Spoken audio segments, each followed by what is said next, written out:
السلام علیکم، کیسے ہیں؟ خیریت سے ہیں؟ صحت بھی ٹھیک ہے؟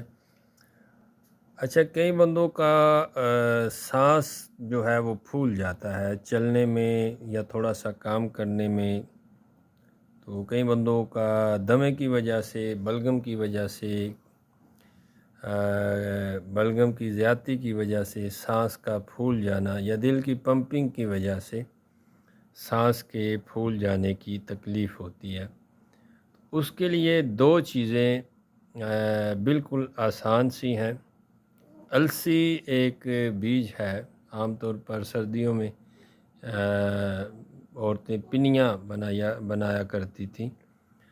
السی اور ہرمل، تخم ہرمل اور تخم السی، یہ برابر وزن لے کے اس کا سفوف کر لیں، شہد میں ملا کے 3 گنا شہد میں ملا کے اس کی معجون بنا لیں، آدھی چمچ صبح و شام کھانا کھانے کے بعد نیم گرم پانی کے ساتھ استعمال کریں۔ سانس کی تکلیف جو ہے وہ انشاءاللہ، سانس پھولنے کی تکلیف انشاءاللہ ٹھیک ہو جائے گی۔ فی امان اللہ۔